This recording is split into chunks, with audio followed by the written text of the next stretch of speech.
Hello friends, welcome to Pen and Paper YouTube channel where we use simple pen and paper to explain complex topics. So today our topic is joint account and check bounce. So who is going to be responsible since it is a joint account? So let's break this into simplest way as possible. So friends, first we need to understand the joint accounts. So friends, a joint account is when two or more people open a bank account together. For example, these two people can be husband wife, business partners, and also they can open a joint account. So both can deposit and withdraw money on the rules of the account. So what they will be doing, they will be depositing the amount and they will also be withdrawing the money from this joint account. So this type of the bank account is called as the joint account. So usually this is being implemented and used by the members of the family or the business partners. So friends, let's understand the check bounce basics in case of a joint account, and we will also try to understand what is a check bounce. A check bounce is going to happen when the bank cannot process the check which is presented to the bank due to the reasons like insufficient of funds, mismatch, is there is a signature mismatch, or the payment is going to be stopped. The instruction is given by the drawer to the bank. So a check bounce is not a bank issue. It can also lead to a consequences under Negotiable Instrument Act 1881 under section 138. So this is a very serious offense, and we need to make sure that if in case such scenarios are going to happen, we need to be cautious and we need to be alert.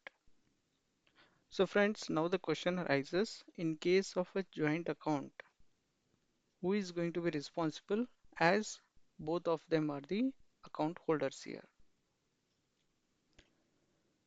So friends, if a check is bounced from a joint account, then who is going to be held responsible? Since A has drawn the check and B is not aware of that, or he is going to be aware, who is not involved in the check, who is going to be pay here.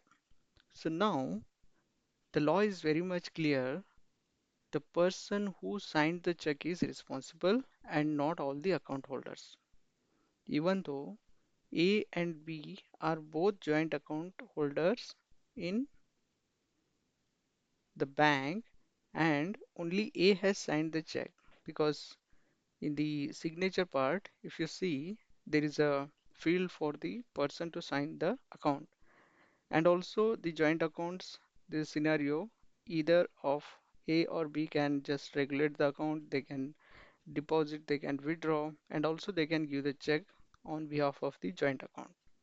But the law is very much clear that the person who has signed the account, if in case both of them have signed, then definitely A and B both are liable for this offense. If in case only A has signed and he has given the check to someone and later it has got bounced and B is not aware of the scenario, then only A will be held liable. So friends, now we will see a real life example. Imagine there are two business partners, Ramesh and Suresh. So both of them have a joint account in a bank, and Ramesh is going to issue a check to a supplier. And Suresh is also the joint account holder of the bank, but the check is going to be bounced due to insufficient of funds.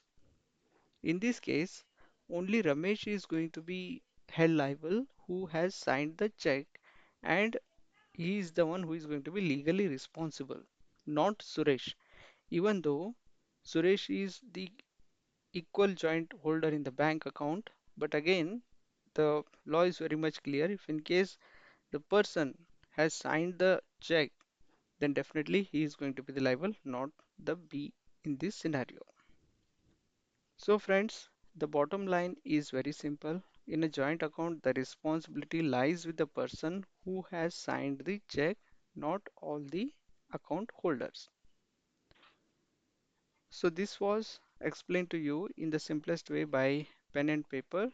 If you found this video helpful, don't forget to like, share and subscribe pen and paper for more easy explanation. Thank you.